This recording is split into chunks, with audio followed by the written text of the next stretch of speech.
महिला विरोधी सरकार है, ये नौजवान विरोधी सरकार है। और जिस तरीके से लूट और भ्रष्टाचार पूरे उत्तर प्रदेश में फैला हुआ है, जिस तरीके से थाने और तहसील से अन्याय हो रहा है, इन सब बातों का आपको लोकतंत्र ही मौका देता है कि इनका आप बदला लें।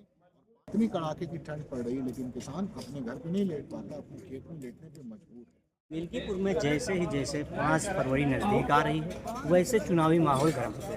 ठंड का माहौल है लेकिन चुनाव बहुत ही गर्म है। हमारे साथ आज चुनावी माहौल पर बात करने के लिए मौजूद हैं रुदौली के पूर्व विधायक युवा समाजवादी पार्टी के प्रवक्ता मंत्री अब्बास अली जैदी और रुश्दी मियां जी। सबसे पहले आपका स्वागत है। बहुत बहुत धन्यवाद। हम आपसे कुछ सवाल करना चाहते हैं मंत्री जी। सबसे पहले यह है कि आप रुदौली की सरजमी से हैं, मिल्कीपुर में आप लगातार चुनावी प्रचार कर रहे हैं। मिल्कीपुर के चुनावी मुद्दे क्या हैं? मिल्कीपुर विधानसभा क्षेत्र का रुदौली वालों के लिए, विशेषकर हम समाजवादियों के लिए इसलिए नया नहीं है क्योंकि हम लोगों ने राजनीति स्वर्गीय नेता लालू सिंह यादव जी के पीछे शुरू किया, उनका ही कार्यक्षेत्र रहा है। मिल्कीपुर के जो मुद्दे हैं वो मुद्दे इस देश की आज़ादी के बाद से लेकर आज तक नहीं बदले। यहाँ असमानता के खिलाफ लड़ाई, गैर बराबरी के खिलाफ लड़ाई आदरणीय बाबू मित्र सेन यादव जी ने जो शुरू की, उसी को आगे बढ़ाने का काम आदरणीय उदय प्रसाद जी ने किया है। इस विधानसभा क्षेत्र में जो हालात हुआ करते थे, जो उस दौर के लोग हैं उन्होंने इसको महसूस किया है। आज के लोग, जो नौजवान लोग हैं, उनको भी ये देखना होगा कि अगर उनको लगता है कि यहाँ का वातावरण अच्छा हुआ है, बेहतर हुआ है और यहाँ पर उनको सम्मान और स्वाभिमान उनका सुरक्षित हुआ है, तो उनको भी ये समझने की ज़रूरत है कि इसके लिए एक बड़ा संघर्ष समाजवादियों ने आदरणीय मित्र सेन यादव और प्रसाद जी के नेतृत्व में यहाँ किया है। तो इसको बचा के रखने का दायित्व भी इस विधानसभा क्षेत्र के हमारे नौजवान भाइयों का है कि हम इसको बचा के रखें। मिल्कीपुर की सियासत दो पहलुओं पर आ चुकी है, परिवारवाद और घरेलू बाहर। आपने भी ये आकलन किया होगा कि मिल्कीपुर जनता आखिर घर में बैठाएगी या फिर बाहरी को बाहर बैठाएगी?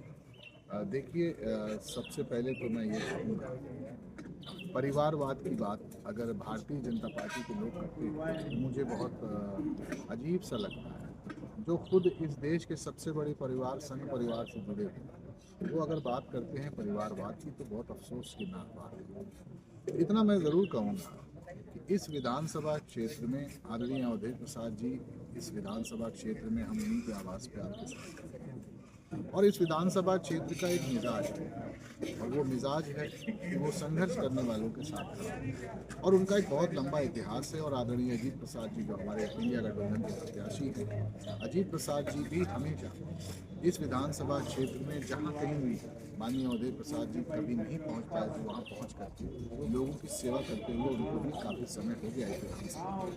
मैं इतना कहूँगा कि हम लोग का चुनाव का मुद्दा बहुत साफ है। अजीत प्रसाद जी माननीय उदय प्रसाद जी के पुत्र या उनके परिवार के सदस्य बाद में हैं, पहले पीडीए परिवार के सदस्य हैं, पीडीए को का प्रतिनिधित्व कर रहे हैं और ऐसी सूरत में वो हम सबके परिवार के सदस्य हैं। और इस सूरत में मैं इतना ही कहूँगा कि अजीत प्रसाद जी के साथ जो जन समर्थन जुड़ रहा है उसके पीछे कारण है 40 साल से अधिक माननीय उदय प्रसाद जी की राजनीति में हर समाज, हर धर्म और हर व्यवसाय के व्यक्ति को सम्मान देने का काम किया। उन्होंने कभी कोई ऐसी राजनीति नहीं की कि जिसके ऊपर उन पर आरोप लगा हो किसी के स्वाभिमान या सम्मान के साथ खिलवाड़ किया और ये बहुत बड़ी उपलब्धि है। बहुत सारे मतदाता ऐसे हैं जिनकी उतनी आयु नहीं जितने आयु से माननीय उदय प्रसाद जी ने इस जनपद अयोध्या जी में जनता की सेवा में गुजारे हैं, पूरे प्रदेश की सेवा की है। कोई एक बात नहीं बता सकते कि जिसमें किसी को भी उसके जाति के आधार पर, उसके धर्म के आधार पर सम्मान न मिला हो। सबको एक तरह से सम्मान देने का काम उदय प्रसाद जी ने किया है। जब कभी नौकरियों का प्रश्न आया, आप जानते हैं कि पूर्वांचल में ये कीर्तिमान माननीय उदय प्रसाद जी को जाता है कि वो 6 बार जब मंत्री रहे, उन्होंने सभी संप्रदाय के लोगों को, सभी जात के लोगों को उनकी जो शैक्षिक योग्यता थी उसके आधार पर नौकरी देने का काम किया। तो आज मैं इतना कहूँगा कि हर तरीके से पूरी तरह से सक्षम हमारे प्रत्याशी अजीत प्रसाद जी हैं और मिल्कीपुर विधानसभा क्षेत्र अपना इतिहास दोहराएगा। ये विधानसभा भारतीय जनता पार्टी के लोगों का नहीं है, गैर भारतीय जनता पार्टी के ही विधायक हमेशा जीते आए हैं और अजीत प्रसाद जी बहुत शानदार जीत यहाँ से हासिल करेंगे। योगी जी मिल्कीपुर व अयोध्या के विकास के लिए ताल ठोकते हैं, लेकिन आपको क्या लगता है कि योगी जी के विकास के आगे अखिलेश यादव की रणनीति कितनी मजबूत बैठेगी? देखिए, आज पूरा देश इस बात को मानता है कि भारतीय जनता पार्टी की सरकार को बेनकाब करके अगर सबसे बड़ी चुनौती देने वाला कोई नेता इस देश में है तो वो आदरणीय अखिलेश यादव जी हैं। और उन्होंने सिद्ध भी कर दिया। अभी पार्लियामेंट के चुनाव में जिस तरीके से उत्तर प्रदेश में भारतीय जनता पार्टी को रोकने का काम किया है आदरणीय अखिलेश यादव जी ने, तो उनकी योग्यता के ऊपर किसी तरह का कोई प्रश्न चिन्ह लगाना ये बहुत ही असंभव सी बात है। हाँ, मैं इतना ज़रूर कहूँगा, आदरणीय योगी जी इस सूबे के मुख्यमंत्री, उनको भी सोचना चाहिए कि जब किसान 50 किलो की यूरिया खरीदने अपने घर से बाहर जाता है तो उसको 40 किलो की यूरिया क्यों मिल रही है। उनको भी ये सोचना चाहिए कि गर्मी हो, जाड़ा हो, बरसात हो, किसान इस देश का भगवान है। लेकिन यही भगवान अपने घर आंगन में नहीं लेट पाया है जब से भारतीय जनता पार्टी और योगी जी की सरकार आई है। अपने खेतों को बचाने के लिए, गर्मी हो चाहे बारिश हो चाहे ठंड हो, इतनी कड़ाके की ठंड पड़ रही, लेकिन किसान अपने घर पे नहीं लेट पाता, अपने खेत में लेटने पे मजबूर है। उनको ये सोचना चाहिए कि महिलाओं का सम्मान और उनकी सुरक्षा हो।